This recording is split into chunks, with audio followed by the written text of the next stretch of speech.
네,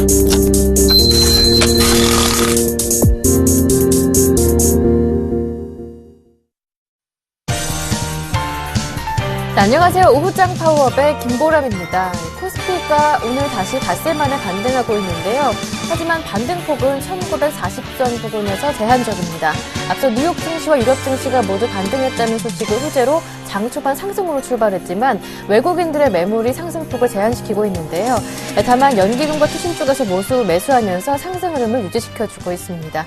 네, 코스닥이 상대적으로 강한 흐름 보여주고 있습니다. 1% 가까이 오르면서 500선 유지하고 있고요. 한편 지난달 원화 가치가 18개월 내 최고치를 기록했다고 하는데 엔화 가치는 일본은행 총재의 자기 조기 퇴임 영향으로 2년 9개월 만에 최저치를 기록했다고 합니다. 오늘 또다시 오르고 있는데요. 잠시 뒤 자세한 상황 살펴보겠습니다. 먼저 시황센터부터 들러보겠습니다. 네, 시황센터 김혜영입니다. 오후 증시 살펴봅니다. 먼저 코스피입니다. 오늘 코스피 지수는 미국과 유럽 등 글로벌 경기 회복 기대감으로 닷새 만에 반등 나섰습니다. 1940선 회복해 장취발던 코스피, 현재는 외국인과 기관 쪽에서 매도 공세 펼쳐지고 있는 가운데 상승과 하락을 오가며 뚜렷한 방향성을 잡지 못하고 있는데요. 현재 코스피는 0.04% 오름세 이어지고 있습니다. 1939선에서의 거래에 이어지는 모습입니다. 이어서 코스피 수급 상황 살펴봅니다. 현재 코스피 시장에서는 개인만이 매수 우위 나타내고 있습니다. 946억 원의 순매수세 이어지고 있고요. 기관 쪽에서 208억 원, 외국인이 671억 원의 매도 우위 나타내는 모습입니다. 이어서 코스닥 살펴봅니다. 오늘 코스닥 지수는 나흘 만에 반등 시도하고 있습니다. 하루 만에 500선 되찾으며 장 출발했는데요. 오후장 들어서면서 상승폭 조금 더 확대된 모습입니다. 현재는 0.92%의 오름세 보이면서 502선에서 거래 이어지고 있습니다. 이어서 코스닥 수급 상황 살펴봅니다. 현재 코스닥 시장에서는 기관과 외국인이 매수 우위 나타내고 있습니다. 개인 쪽에서는 328억 원의 매도 우위 나타내면서 추가적인 지수 상승을 방해하는 모습입니다. 이어서 환율 살펴봅니다. 오늘 환율은 설 연휴를 앞두고 업체의 내구 물량 출회로 2원 60전에 하락 흐름 보이며 장 출발했습니다. 장 초반 상승 반전에 성공했는데요. 이 외환당국의 계획 경계감과 북한발 리스크에 힘입어 상승세에 이어지는 것으로 보입니다. 현재 환율은 1원 80전에 오름세 보이면서 1088원 80전에 거래되고 있습니다. 이어서 코스피 시가총액 상위 종목 살펴봅니다. 대장주인 삼성전자가 0.14%의 오름세 이어지고 있습니다. 현재 143만 7천 원에 거래되는 모습이고요. 현대차가 1% 이상의 낙폭 흐름 이어지고 있습니다. 현재 20만 원에 거래 중입니다. 이어서 현대모비스는 반면 1%대의 오름세 이어지면서 29만 3천 원에 현재가 이어지고 있습니다. 이어서 한국전력이 1.53%의 하락 흐름 이어지는 모습입니다. 기아차 역시 1% 이상의 내림세가 이어지고 있습니다. 5만 100원의 현재가 이어지는 모습이고요. LG화학과 신한지주가 1%대의 하락 흐름, SK하이닉스가 3%대에 가까운 강세 보이면서 24,400원의 현재가 이어지는 모습입니다. 이어서 코스닥 시가총액 상위 종목 살펴봅니다. 대장주인 셀트리온이 약세 흐름 이어지고 있습니다. 0.19%의 내림세 보이며 26,950원의 현재가 이어지는 모습이고요. 실제 오쇼핑이 낙폭 조금 더 확대된 모습입니다. 1.47%의 내림세 보이며 28만 1,000원에 서울반도체와 SK브로드밴드는 강보합권에서의 흐름 이어지고 있고요. 다음이 2%대의 오름세 보이며 10만 6,500원의 현재가 이어지는 모습입니다.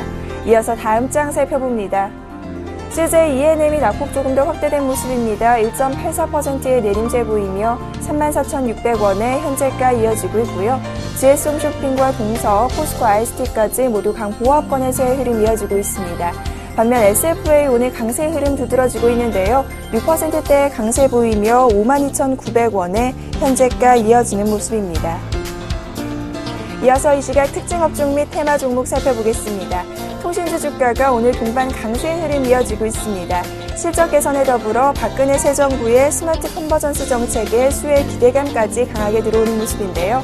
SK텔레콤이 3%대의 강세 보이며 18만 500원에 KT 역시 2%에 가까운 오름세 이어지고 있습니다.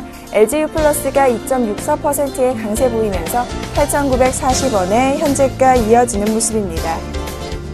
LED 관련주 주가가 LED 시장 확대에 따른 매출 증가 기대감으로 동반 상승 흐름 나타나고 있습니다. 현재 금호전기가 3%대의 강세 보이며 36,750원에 거래 중이고요.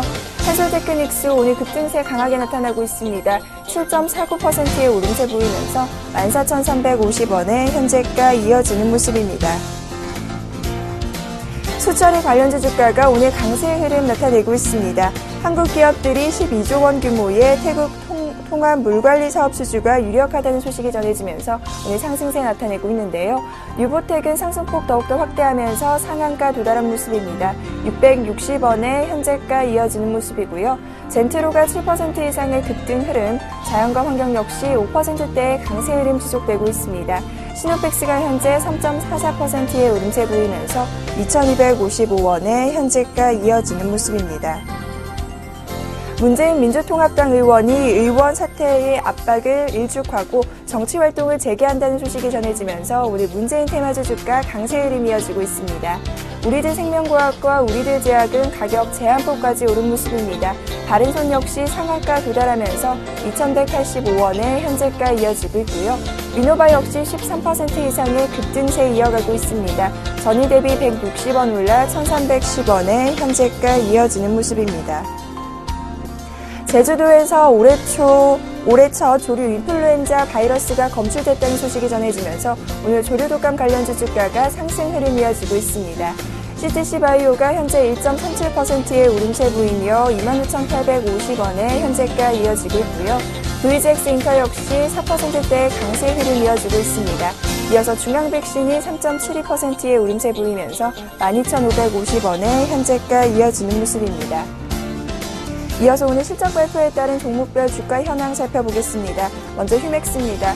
전날 장이 마감된 후 휴맥스는 지난해 4분기 영업이익이 99억 4,800만 원을 기록해 전년 동기 대비 17.8% 줄었다고 공시했는데요. 이 같은 4분기 실적이 감소했다라는 소식 전해지면서 오늘 약세 흐름 보였던 휴맥스 오후장 들어서면서 상승 반전 나섰습니다. 현재 0.43% 강보합권에서의 흐름이 이어지면서 11,600원에 현재가 이어지는 모습입니다. 이어서 동부건설 살펴보겠습니다. 전날 동부건설은 장 마감 후 공시를 통해 지난해 별도 기준 영업이익이 572억 원으로 전년 동기 대비 242.7% 늘었다고 밝혔는데요. 이 같은 실적이 대폭 개선됐다는 소식에 오늘 상승 흐름 나타나고 있습니다. 1.58%의 상승세 보이며 4,500원에 현재가 이어지는 모습입니다. 이어서 종근당 살펴보겠습니다. 종근당은 지난해 영업이익이 576억 원으로 전년 대비 16.1% 감소했고 매출액은 4.3% 늘어난 4,612억 원이라고 이날 공시했는데요. 이 같은 실적 양호 소식에 오늘 종근당은 상승 흐름 이어지고 있습니다. 3%대의 강세 보이며 43,850원에 현재가 이어지는 모습입니다. 지금까지 시황센터 김혜영이었습니다. 네, 이어서 전문가의 분석을 들어보겠습니다. 시장 중계석이 이어집니다.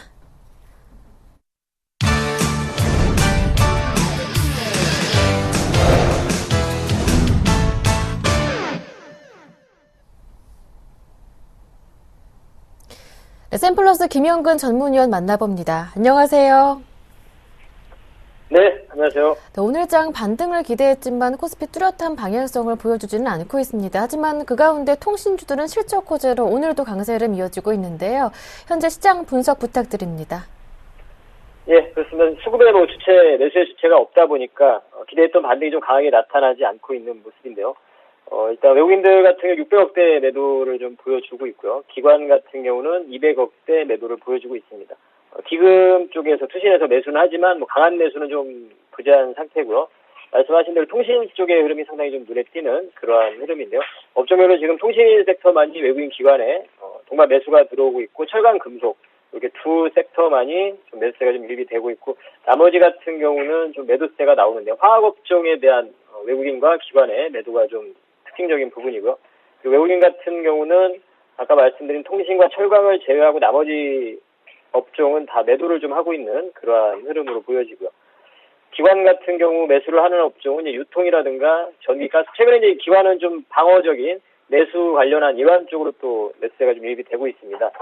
그리고 통신, 금융, 보험 이런 쪽에 이제 기관들이 매수를 좀 하고 있고요. 그리고 전기전자 쪽은 이제 매수를 하고 있는 모습인데요. SK 하이닉스라든가 LG 디스플레이 이러한 쪽을 좀 매수를 하고 있습니다. 코스닥 같은 경우는 현재 지수는 0.9%, 1% 가까운 상승을 보여주고 있는데 코스피 대비해서 상당히 강하게 반등을 보여주고 500포인트를 회복이 좀 시켜주는 그러한 모습입니다. 외국인의 매수가 상당히 좀 눈에 띄고요. 그리고 기관도 60억대 매수를 좀 보여주고 있습니다. 주로 이제 IT 부품 쪽의 이러한 흐름들 매수가 좀 유입이 되고 있는 그러한 모습으로 보여집니다.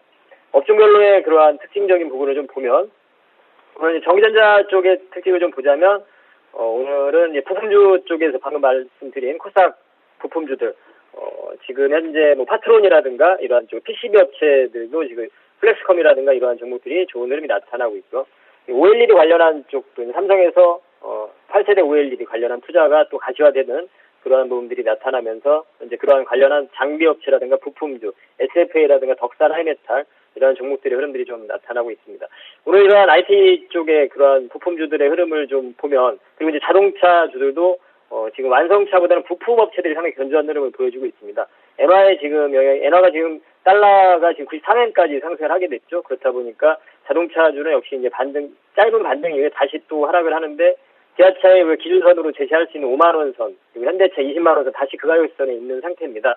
그래서 뭐 계속 단기적인 그러한 부분으로 좀 접근이 가능하다고 생각을 하고 자동차주보다는 부품주 쪽이 더 오히려 좀 낫다는 견조한 흐름을 좀 보여주고 있는 그러한 모습인 것 같습니다. 그 부분은 또 IT 쪽과 연결해서 좀 잠시 후에 좀 말씀을 드리도록 하겠습니다. 통신 쪽 같은 경우는 오늘 특징적인 업종인데요. 실적 개선 기대감과 정책적인 부분, 이 부분이 같이 맞물리면서 거기에 또 외국인과 기관의 수급이 최근에 외국인의 수급이 상당히 통신 쪽으로 좀 집중이 되고 있는 모습이 나타났었는데요. 통신 업종의 종목이 상당히 강한 흐름을 보여주고 있습니다. SK텔레콤 같은 경우 신고가 형성을 하고 있는 그런 모습이고요. 유통 쪽에서도 오늘 아이마켓 코리아의 최근에 저점을 형성을 하고 반등을 급락 이후에 좀 반등을 보여주고 있는 이러한 흐름들이 나타나고 있고요. 유통 쪽도 좀 관심을 가질 필요가 있다고 생각을 하고요. 최근에 좀 롯데 쇼핑이라든가 힐라코리아라든가 이런 종목들이 좋은 흐름을 보여주고 있고 섬유국 관련해서도 계속 어제도 그랬고 계속 좀 특징적인 업종으로 좀 해당이 되는데요. 중국의 어떤 의복에 관련한 그런 소비 관련한 좀 패턴의 변화, 의식의 변화 이런 부분들이 영향을 주고 있는 것 같습니다. 베이지하우스가 오늘도 한 4%대 상승을 보여주고 있는데요.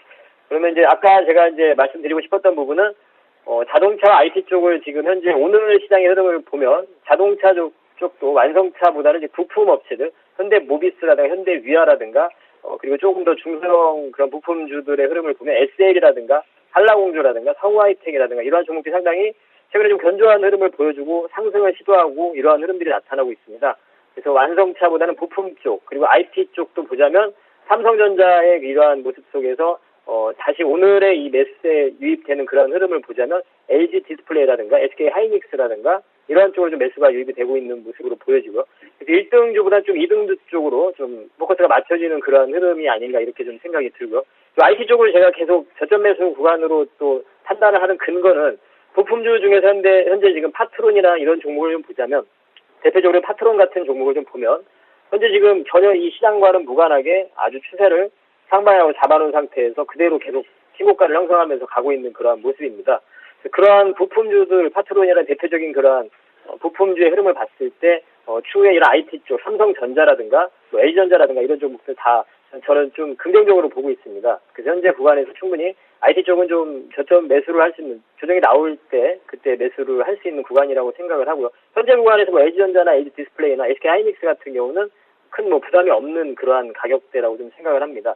그리고 애플의 지금 주가 흐름을 보자면 500불이 좀 이탈되고 나서 좀 어려운 주가 흐름이 나타나고 있는데 그 부분을 IT 전반적인 스마트폰 관련한 그러한 쪽의 전반적인 산업의 영향으로 좀 생각할 필요가 없다고 생각을 하고요. 이러한 애플의 그러한 점유 부분을 삼성과 LG 쪽에서 오히려 더 지금 뺏어오고 있는 이러한 과정인 것 같습니다. 그래서 국내 이러한 대표적인 IT 기업들을 상당히 좀 긍정적으로 좀 볼 필요가 있다고 생각을 하고요. 그러한 면들이 앞으로 추후에 우리 시장에 대해서도 좀 긍정적인 시각을 가질 수 있는 그런 하나의 또 근거가 된다고 생각을 합니다. 전략적인 부분을 좀 말씀드리면 방금 말씀드린 그러한 IT 쪽의 그러한 종목들의 저점 매수 구간 여전히 계속 모아갈 수 있는 구간이라고 생각을 하고 민감주 중에서는 IT 쪽 그리고 자동차 부품주들이 오히려 더 좀 견조한 흐름을 보여주고 있다. 그쪽에 더 좀 관심을 가질 필요가 있다고 생각을 하고요. 그리고 이제 민감주 중에서 현재 지금 중국에서 이제 춘절 관련해서 계속 좋은 흐름이 나타나고 있습니다. 춘절 관련한 종목들이 카지노 업체도 그랬고 여행 관련주도 그랬고 오늘 같은 경우 뭐 소비 관련해서 락앤락 같은 경우도 장기적으로 지금 돌파를 시도하고 있는 그런 흐름들이 나타나고 있습니다. 그리고 최근에 화장품 관련 종목도 뭐 견조한 흐름들을 보여주고 있다 판단이 들고요.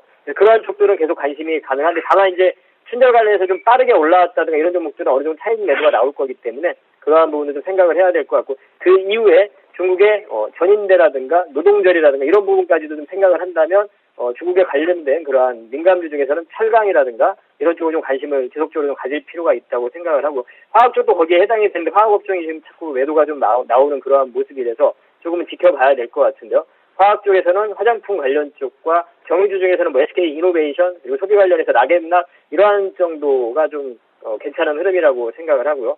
그리고 태양광 쪽 같은 경우도 관심은 계속 두는 관심 종목으로 좀 편입을 해두고 지금 현재 계속 지속적인 조정 구간, 하락 구간에 보여주고 있는데요. 관심을 가질 또 시기라고 생각을 합니다. 그래서 그런 섹터가 가능하다고 생각을 하고요.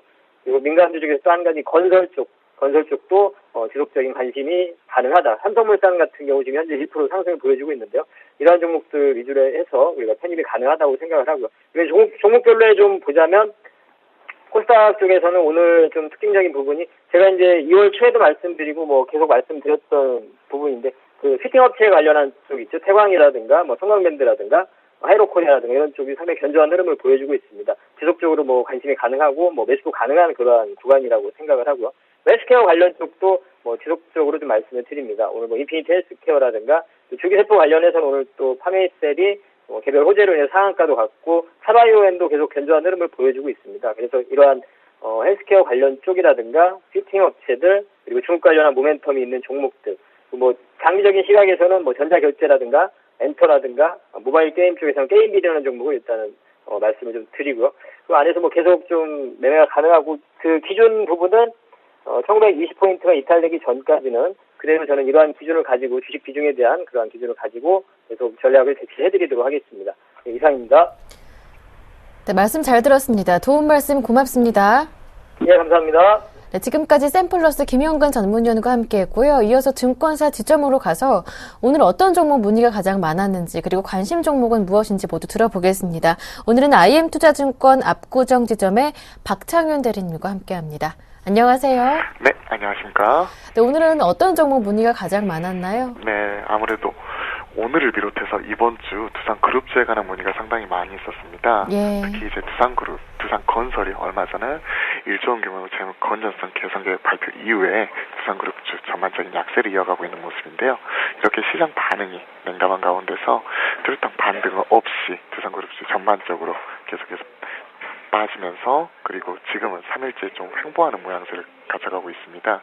그 중에서 특히 두산중공업에 관한 문의가 상당히 많이 있었는데요. 그룹 내 지배구조상 맏형격인 두산중공업의 재무부담이 드디어 이제 표면화되면서 현재 계속해서 약세 구간을 이어나가고 있습니다. 이러한 부분은 바로 그리고 지배구조 이슈가 부각이 되면서요. 투자 심리가 지금 크게 위축되고 있는 상황인데요. 바로 이런 측면에서 이제 기술적으로 접근하실 필요가 있으실 것 같습니다. 현재 2월 1일을 장대 연봉 50% 하단선에서 지금 아슬아슬하게 줄타기하고 있는 것으로 판단을 하고 있는데요.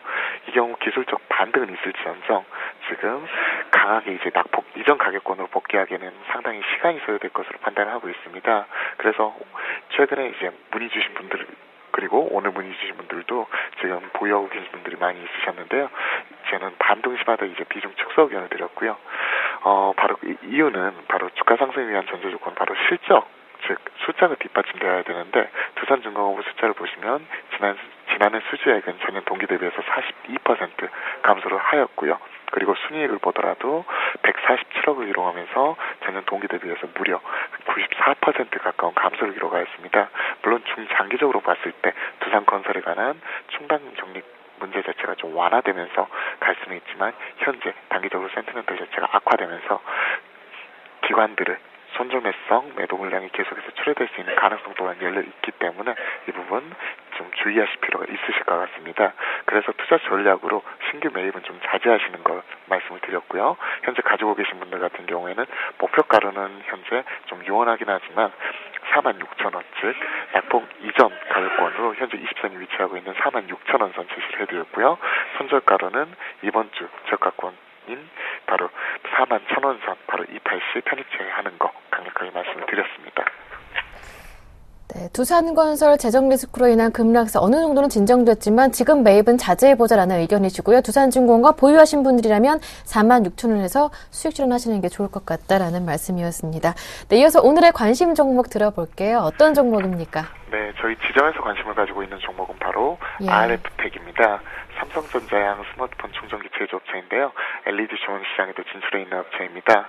RF텍 같은 경우에는 든든한 안정판을 가지고 있는데요. 바로 스마트폰 충전기에 대한 시장 점유율 자체가 무려 40% 이상을 유지하면서 안정적 성장세를 꾸준히 유지를 하고 있습니다. 최근에 이제 갤럭시 S4에 관한 수혜주 찾기 논쟁이 계속해서 진행되고 있는데요. 바로 갤럭시 S4 모멘텀과 더불어서 특히 성장성이 높을 것으로 기대되는 무선 충전기 이쪽에 관한 시장 기대치 또한 높아져가고 있는 상황입니다. 여기에 주가가 화답하듯이 고점과 저점을 높여가는 우상향 추이를 계속해서 꾸준히 나타내고 있는 모습인데요. 바로 이러한 부분은 실적 자체가 꾸준히 이렇게 우상향하고 있기 때문에 바로 주가 자체도 그에 화답하고 있는 것으로 보입니다. 2012년 그러니까 작년 총액 매출액을 보시면 2,714억 그리고 영업이익은 226억을 기록하면서 전년 대비해서 큰 폭으로 증가할 것으로 전망이 되고요. 올해도 삼성전자 스마트폰 판매 호조에 힘입어서 성장 추세가 꾸준히 지속될 것이다. 이 부분 말씀드리겠습니다. 바로 그리고 RF텍 자체가 성장성만 있느냐? 그건 아닙니다. 바로 밸류에이션 측면에서도 지금 저평가 메리트가 충분하다고 볼 수 있는데요. 12만 스포츠퍼 기준에서 지금 5배 수준에서 현재 가격이 형성이 되고 있습니다. 그렇기 때문에 성장성을 갖춘 종목이 바로 이제 가격도 싸다. 이렇게 말씀을 드릴 수 있겠습니다. 지금 차트 보면서 투자 전략 간단하게 세워드리겠는데요. 현재 지난 1년 이상 고점과 저점을 높여가면서 우상향 추이 계속해서 이어지고 있습니다. 바로 지금 신고가를 꾸준히 경신하면서 주가 리레이팅 자체가 꾸준히 진행되고 있다고 판단을 하고 있는데요. 바로 최근에 좀 눈여겨보실 부분이 수급상으로 바로 기관을 수급상으로 계속해서 꾸준히 들어오고 있다는 측면입니다. 5거래일 연속에서 지금 꾸준히 순매수 개수가 이어지고 있고 거래량 또한 평시 후 2배 가까이 증가를 하면서 주가 추가 상승에 힘을 보태는 상황입니다. 바로 이러한 측면에서 단기적으로도 좋지만 바로 중장기적인 관점에서도 접근이 가능하실 것 같은데요. 현재 121선까지 정배열이 나타나 있는 상황에서 지금 천천히 접근하시는 거 말씀을 드리겠습니다. 매입가로는 현재 지금 바로 따라가는 것보다는요. 현재 5일선이 위치하고 있는 16,500원 선 밑단에서 눌림이 충분히 가능하시다는 거 말씀을 드리겠고요. 그리고 목표가로는 2만 원, 그리고 선절가로는 이제 전저점인 14,000원 한번 제시를 해드리겠습니다. 특히 이 종목의 경우 꾸준히 지금 신고가를 경신을 하고 있거든요. 바로 이에 따라서 주가가 올라가면 올라갈수록 이런 선저가 부분도 계속해서 상승 조정하면서 이익 부분을 지켜나가는 것, 바로 이런 전술적인 도움 공고드리겠습니다. 네, 오늘의 관심 종목 RF텍이었습니다. 말씀 잘 들었습니다. 고맙습니다. 네, 감사합니다. 네, 지금까지 IM투자증권 압구정 지점의 박창윤 대리와 함께했습니다.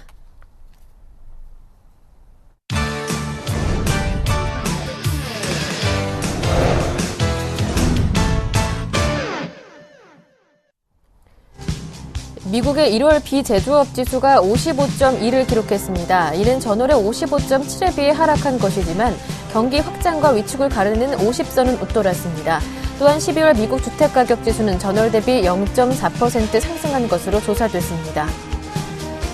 세계 3위의 PC 제조업체인 델사가 미국 주식시장에서 물러납니다. 델 창업자이자 최고 경영자인 마이클 델은 델사가 사모펀드인 실버레이크에 244억 달러에 매각됐다고 밝혔습니다. 회사가 매각이 되더라도 지분 16%를 보유하고 있는 마이클 델이 최고 경영자 자리를 유지할 것으로 예상되고 있습니다. 지난달 원달러 평균 환율은 달러당 1,066원으로 18개월 만에 최저치를 기록했습니다. 반면에 엔화의 평균 환율은 89엔으로 31개월 내 최고치를 기록해 원고 엔저 현상이 심화된 것으로 나타났습니다. 시라카와 마사키 일본은행 총재가 조기 사임 의사를 밝혔습니다. 시라카와 총재는 5일 아베 신조 총리의 회동을 갖고 자신의 임기 종료일인 4월 8일 이전인 다음 달 19일에 물러나겠다고 발표했습니다. 또한 아베 신조 총리에게 이미 사임 의사를 전달했다고 말했습니다. 네, 이어서 여의도로 연결해 보겠습니다. 오늘은 삼성증권의 김용구 연구원과 함께합니다. 안녕하세요. 예, 안녕하십니까.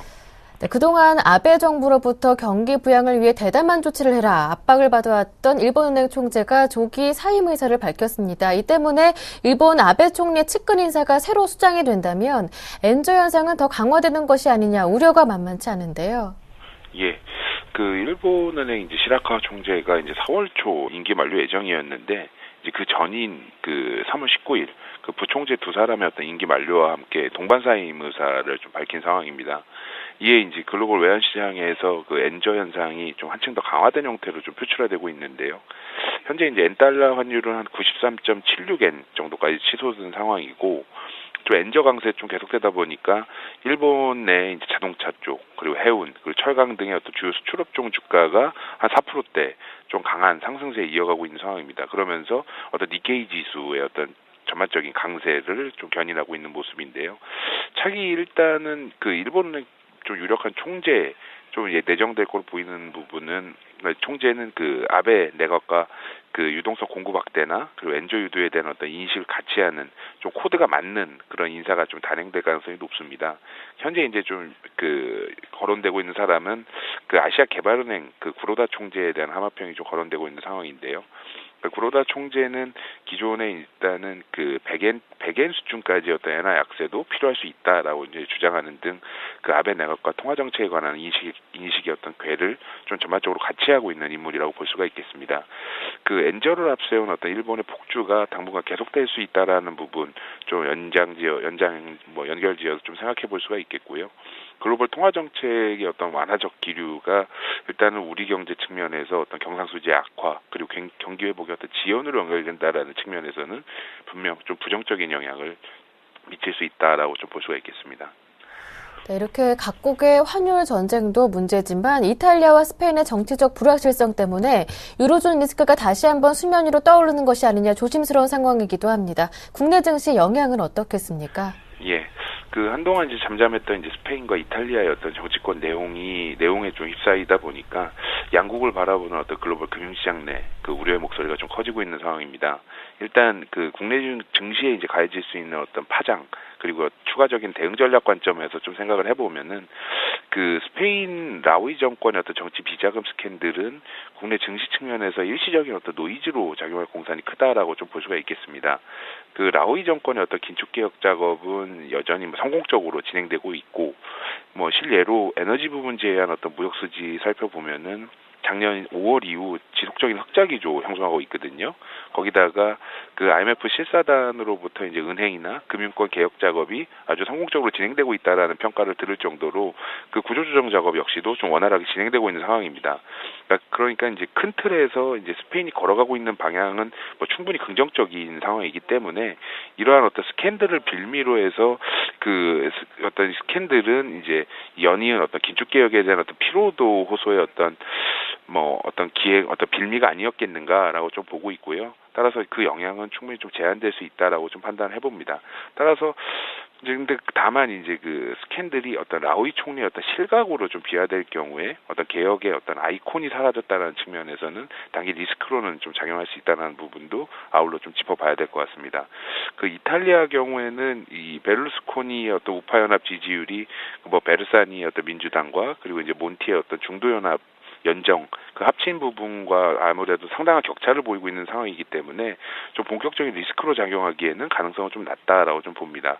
다만 그 베를루스코니의 어떤 지지율 상승이 좀 계속되고 있고 또 연정의 어떤 지금 지지율 합산 지지율이 아직까지는 과반수를 확보하고 있지 못한 상황이기 때문에 이러한 어떤 상황에 따라서 노이즈의 어떤 크기가 좀 달라질 수는 있다라고 봐야 될 것 같습니다. 근데 하지만 그 작년 어떤 글로벌 증시의 핵심적 교훈이 그 유로존 악재가 대두되는 시점에서 주식 비중을 확대했어야만 했다라는 그런 어떤 교훈을 상기를 해본다라면은 이번 어떤 이슈 역시도 새로운 어떤 기회의 어떤 발로가 될 수 있지 않는가라고 좀 보고 있습니다. 네, 그렇다면 오후장 투자 전략 세워보겠습니다. 시간 관계상 조금 간략하게 들어봐야 할 것 같은데요. 예, 환율과 이제 뱅가드 수급 불확실성에 좀 힘겨운 행보 이어가고 있는 상황인데 남유럽 정치적 불확실성까지 끼면서 일단은 좀 분명 분위기는 안 좋습니다. 근데 일단 노이즈가 이제 리스크로 확대될 때마다 이제 조정의 강도는 깊어질 수는 있겠지만은 지수 1900선의 어떤 하방 지지력은 좀 견고한 상황이다라고 평가를 해볼 수가 있겠습니다. 왜냐하면은 1900선은 이제 QE3 위시한 어떤 글로벌 통화 정책의 어떤 효과가 가시화됐던 기점이었기 때문에 어떤 1900선 이탈하기 위해서는 글로벌 어떤 경기 회복과 어떤 통화 정책의 효과에 대한 어떤 그 구조적인 의문이 제기되지 않는 한 그걸 깨고 내려가기 쉽지 않다라고 좀 볼 수가 있고요. 이번 유로존 불안도 어떤 매수의 기회, 그러니까 주식 비중을 늘리는 기회로 좀 활용을 해야 된다라고 보고 있습니다. 관심은 이제 통신, 음식료, 미디어, 헬스케어 등 어떤 경기 방어주 성격 강하면서도 이익 모멘텀 괜찮고 그리고 구조적 성장 스토리 보유한 업종을 좀 주목해봐야 되지 않는가라고 판단합니다. 이상입니다. 네, 말씀 잘 들었습니다. 고맙습니다. 예, 감사합니다. 네, 지금까지 삼성증권의 김용구 연구원과 함께했습니다.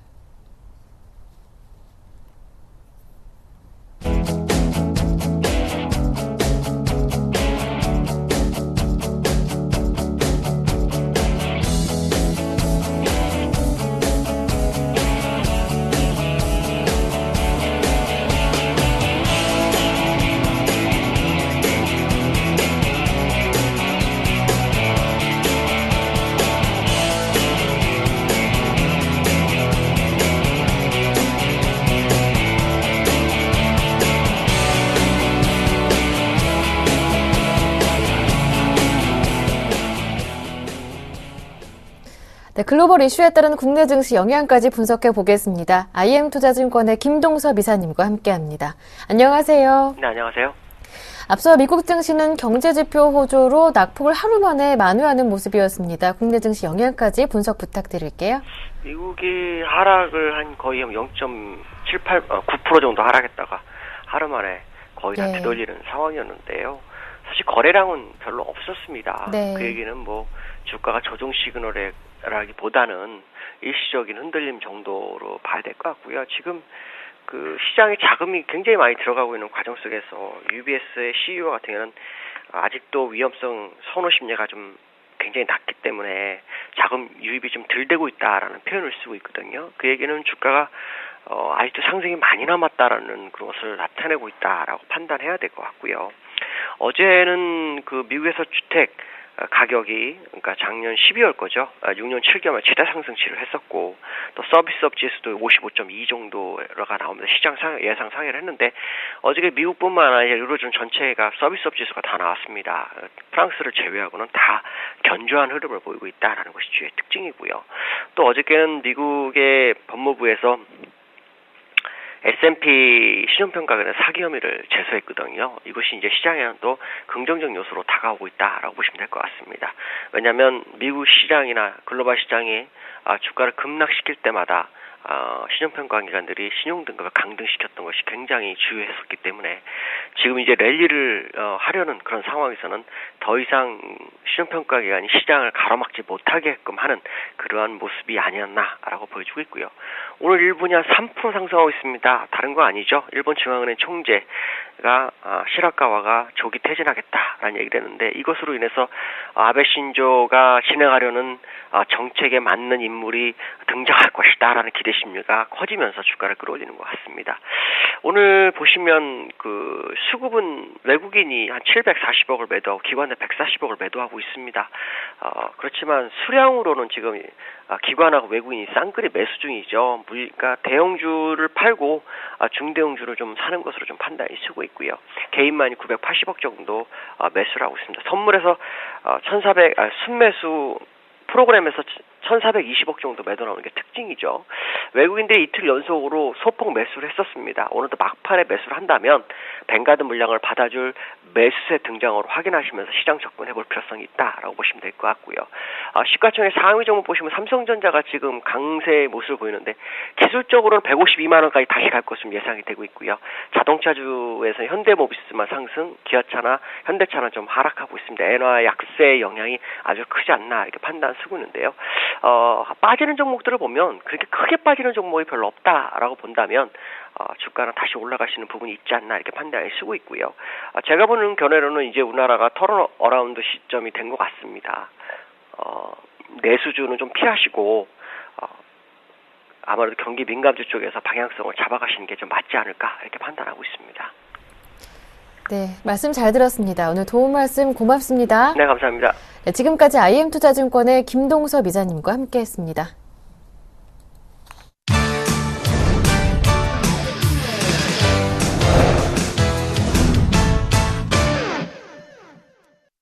네, 지금부터는 보다 구체적인 오후장 전략을 세워드리고요. 여러분께서 궁금해하시는 전문가의 포트폴리오도 보여드리겠습니다.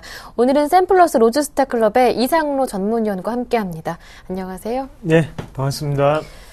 네, 국내 증시 반등을 많이 기대했지만 방향성을 뚜렷하게 보여주지는 않고 있습니다. 1940선 부근에서 반등폭은 제한적으로 나타나고 있는데 오늘 일장 체크포인트 어떤 걸로 보시나요? 네, 일단은 결론적으로 좀 말씀을 드리면 실적 우려감이 아직까지도 존재하고 있는 부분이 아닌가 그렇게 우리가 한번 확인을 하실 필요가 있을 것 같고요. 거기에 대해서 우리가 좀 자세하게 좀 살펴보실 필요가 있을 것 같습니다. 일단은 어느 정도의 우리가 수급절 특징을 조금 살펴보시는 게 좀 좋을 것 같습니다. 외국인 같은 경우에 현재 모습에서 한번 같이 보신다면 네. 일단 통신업종이라든지 아니면 중용주, 음식료 업종, 그리고 철강 금속 업종에 대해서 매수세를 보이고 있는데 이런 부분에서 우리가 한번 착안을 해본다면 그만큼 중국발 호재 모멘텀에 대해서 어느 정도 생각을 하고 있는 외국인의 매수 포지션이라고 좀 말씀을 드리겠고요. 그만큼 지금은 중용주를 산다는 것은 대형주에 대해서 가격적인 부담감을 아직까지 안고 있는 부분이기 때문에 쉽게 우리나라 증시를 이끌 힘이 조금 부족하지 않나 그렇게 좀 말씀을 드릴게요. 그래서 어느 정도의 지금은 중용주에 대한 반발 매수세가 좀 들어오고 있다 그렇게 좀 생각을 하시면 좋을 것 같습니다. 네. 그리고 기관도 마찬가지로 지금 포지션 한번 같이 보시면요. 금일 같은 경우에 전기전 접종이라든지 유통업 쪽에 어느 정도 매수세가 들어오고 있습니다. 그만큼 유통업에 들어온다는 것은 지금 소비 심리 자체가 세계적으로 어느 정도 살아나고 있기 때문에 거기에 대해서 베팅을 좀 하는 모습을 우리가 한번 찾아보실 수가 있겠고요. 그만큼 중국에 대한 모멘텀 자체가 우리나라를 급상승으로 이끌기는 사실상 조금 힘들어 보이고요. 네. 그만큼 아직까지 대형주에 대한 부담감이 작용하고 있는 시장. 그래서 약하지만 지금 어느 정도의 이렇게 부분적인 상승세가 좀 나타나는 부분을 우리가 확인을 하실 필요가 있을 것 같습니다. 그리고 코스닥 쪽으로 넘어가서 조금 더 추가적인 말씀을 드리면요. 금일 같은 경우에 매수세가 가장 심하게 들어오는 부분 자체는 IT 부품 분야거든요. 그만큼 네. 가격적인 메리트 그리고 지금 우리나라 시장이 그만큼 좋은 시장이 아닙니다. 하지만 IT에 대해서는 가격적인 부분 자체가 지금은 많이 하락을 했다는 거죠. 그래서 그나마 한번 찾아본다면 네. 지금은 매수를 할 수 있는 구간이 IT 부품이 아니었나 그렇게 좀 보시는 게 좋겠습니다. 그래서 IT 부품 분야에 대해서는 추가적인 상승은 어느 정도 가능하다고 좀 보는 시각이 좀 좋겠고요. 네. 하지만 전고점까지 달리기에는 아직까지 시장의 분위기가 녹록치 않다는 것을 확인을 하실 필요가 있을 것 같습니다. 그래서 단기 트레이딩 관점으로 조금 접근하시는 전략이 유효할 것 같고요. 그리고 우리가 박스권을 한번 좀 생각을 해보셔야 되는데요. 지금 같은 경우에는 하단에 있는 추세대를 자체를 다 무너뜨리고 난 다음에 거기에 갭 하락까지 동반해서 하락을 했기 때문에 여기에서 방향성을 쉽게 결정짓기는 사실상 어려울 것 같고요. 대신 오늘 이 지지가 1930포인트 지지가 나온다면 그때는 추가적인 1970까지의 박스권이 연출될 확률이 좀 높다. 그렇게 네. 좀 말씀을 드리겠고 만약에 1930포인트가 무너진다면 하단에 1910포인트까지는 우리가 열어놓고 대응하시는 전략이 조금 필요할 것 같습니다. 그래서 박스권 자체를 경우의 수를 두 가지로 한번 두시는 게 좋을 것 같습니다. 그래서 오늘 장이 어느 정도 버텨준다면 그리고 글로벌 증시 자체가 긍정적으로 작용을 한다면 그때는 1930에서 1970포인트까지 나올 것 같고요. 만약에 오늘 장이 추세적인 이탈로 종가상에서 이루어진다면 그때는 하단 자체를 1910포인트까지 낮춰서 우리가 박스권 매매를 조금 집중을 하시자고 정리를 해드리겠습니다. 네, 일단 IT 부품 쪽이 매력적이다 말씀해 주셨는데 단기 트레이딩 전략을 말씀해 주셨어요. 어떤 종목을 좀 유망하게 보시는지 조금 더 구체적으로 들어가 보고 싶은데요. 네, 상당히 어려운데요. IT 부품 같은 경우에 한번 제가 생각을 하는 거는 LED라든지 아니면 반도체 업황을 조금 보실 필요가 있을 것 같습니다. 그래서 지금 현재로는 태블릿 PC라든지 아니면 스마트폰 관련주 같은 경우에는 어느 정도의 지금 큰 폭의 상승을 다 했죠. 하고 난 다음에 지금 조정을 좀 보이는 국면이고요. 그래서 가격적인 부분 자체가 어느 정도 효과를 보기에는 좀 사실상 어려울 것 같고요. 대신에 바닥을 기었던 반도체 업황이라든지 아니면 LED 업황에 대해서는 우리가 다시 한 번 더 집중적으로 보셔야 되는 시각이 필요하지 않겠나 그렇게 정리를 해드리겠습니다. 네, 조금 더 구체적으로 여쭤봤던 게 오늘의 관심 종목이 그쪽이 아니더라고요. 네, 제가 말씀을 드렸던 네. 그 첫 번째가 바로 중국 모멘텀이었죠. 네. 중국 모멘텀에 한 번 더 집중을 하시는 전략이 좀 필요하다고 말씀드리겠고요. 거기에서 오늘은 제닉이라는 종목을 말씀을 드리겠습니다. 예. 제닉을 같이 한번 보시면요. 일단 제닉 같은 경우에는 우리가 시청자분들도 아시다시피 일단 마스크팩에 대한 부분 자체를 네. 상당히 많이들 아시는데요. 맞습니다. 그리고 한 가지 단어가 더 있죠. 바로 홈쇼핑이라는 단어인데요. 홈쇼핑 같은 경우에 중국의 홈쇼핑 그리고 한국의 홈쇼핑을 들 수 있겠습니다. 그래서 한국의 홈쇼핑을 한번 같이 보신다면 네. 일단은 그만큼 시청자분들도 집에서 TV를 돌리다 보면 홈쇼핑에 제닉이 과연 언제 나오지라는 생각을 하시는 분들이 많을 거예요. 그만큼 지금은 실적 자체가 상당히 부진합니다. TV에 출연 횟수 자체도 지금 상당히 낮아졌고요. 그만큼 빈도가 없다는 거는 구매 의사 자체가 크게 발생하지 않는다가 되겠죠. 하지만 지금은 우리가 한 번 더 중점을 둬야 되는 거는 그만큼 실적 자체가 부진한 모습을 우리가 알고 있고 오늘 같은 경우에도 여기서 목표가를 하향시키겠다는 악재가 또 나왔습니다. 네. 거기에 대해서 우리는 선반영이 됐구나. 실적에 대한 부분 자체는 벌써 선반영이 되는 모습이기 때문에 우리가 여기에서 반발 심리도 네. 어느 정도 매수 탄력을 좀 가질 수 있지 않을까 그렇게 한번 추정을 해봤고요. 그리고 한 가지 더 말씀을 드리면 지금 중국의 홈쇼핑을 들 수 있겠습니다. 그래 중국의 홈쇼핑에 진출을 했는 게 2012년도거든요. 그래서 작년에 진출을 하고 1년 동안 어느 정도 털을 잡았다고 좀 생각하시는 게 좋을 것 같아요. 그래서 올해부터는 다시 한 번 더 큰 상승세를 좀 더 우리가 주목해 보셔야 될 시점이 아닌가 그렇게 말씀드릴게요. 그만큼 기대감이 작용할 수 있는 그런 제닉 그리고 가격적인 메리트는 분명히 있는 자리라고 말씀드리겠습니다. 주가상으로 보시면서 추가적인 설명을 좀 드리면요. 주가를 한번 보시더라도 63,000원에 최고가를 내고 난 다음에 지금은 50%가 넘는 하락을 기록을 했습니다. 네. 그래서 지금 가격대가 29,750원인데요. 여기에 반등 한번 그대로 크게 준 적이 없이 그냥 하향하는 추세대로 내려왔습니다. 이 말은 무슨 말이냐면 그만큼 실적적인 부분이 악화가 됐다는 부분이 어느 정도 우리가 주가를 보면서도 아실 수가 있겠고요. 이 상황에서 더 떨어지기는 제가 보는 시각으로는 조금 어렵지 않겠나 그렇게 좀 보는 시각이 강하고요. 그래서 상장될 때 주가 자체에 어느 정도 반영해서 한번 같이 보신다면 지금은 저가 부분까지는 내려온 부분이 아닌가 그렇게 좀 말씀을 드리겠고 이런 종목들 같은 경우에는 단기적인 트레이딩이 아니라 장기적인 관점으로 가져가셔도 좋은 종목군이 아닌가 그렇게 좀 말씀드릴게요. 일단 제가 오늘 제닉을 말씀을 드렸습니다. 그리고 2주나 3주 뒤에 또 다른 전문가들이나 아니면 다른 방송에서도 충분히 제닉을 가지고 염두를 하고 얘기를 할 확률이 좀 높다고 생각을 하고요. 그만큼 지금 우리가 저가를 잡는 기본으로 가벼운 마음으로 한번 들어가 보도록 하겠습니다. 그래서 매수가를 말씀을 드리면요. 일단 매수가 같은 경우에는 오늘의 종가를 말씀을 드리겠고요. 그리고 일단 1차적인 목표가 같은 경우에는 35,000원 부분을 제시해 드리겠습니다. 그리고 손절선 같은 경우에는 28,000원을 조금 보시는 게 좋겠는데 28,000원이 만약에 하향 이탈이 된다면 그때는 돌이킬 수 없는 단계까지 빠지게 되기 때문에 그때는 과감하게 리스크 관리를 하시길 바라겠습니다.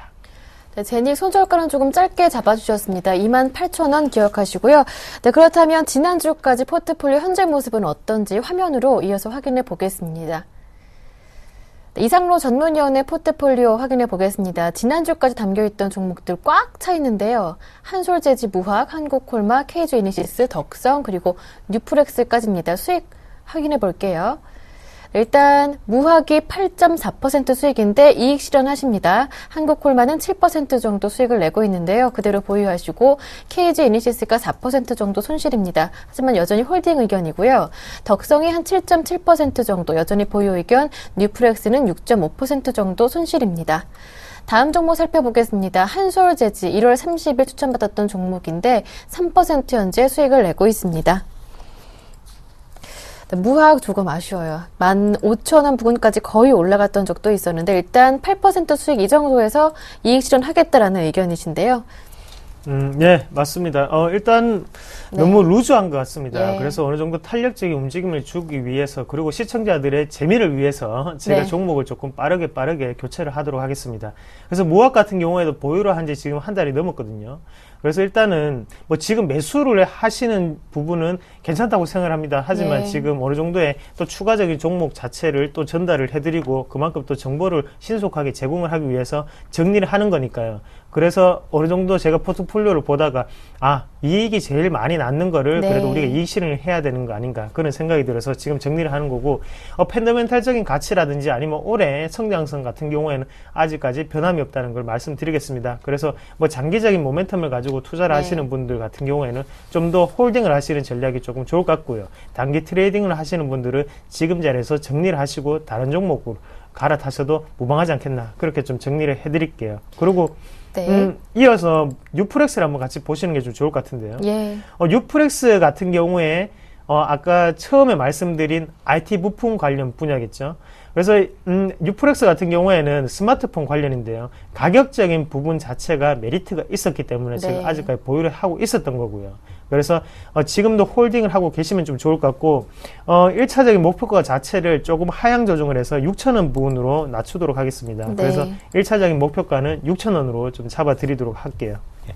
네, 그리고 다른 종목 한번 살펴볼게요. KG 이니시스 한 4% 정도 손실이긴 한데 움직임이 크게 재밌진 않아요. 네, 맞습니다. 네. 제가 요거는 KG 이니시스 같은 경우에는 어느 정도 저도 지금은 팔기가 아깝기 때문에 그냥 들고 있는 거고요. 네. 어떤 부분을 제가 기대를 하고 있냐면 지금은 실적을 기대를 하고 있습니다. 아직까지 실적 발표가 안 나왔고 네. 이렇게 다시 한 번 더 13,000원대에서 12,450원까지 떨어졌던 결정적인 이유는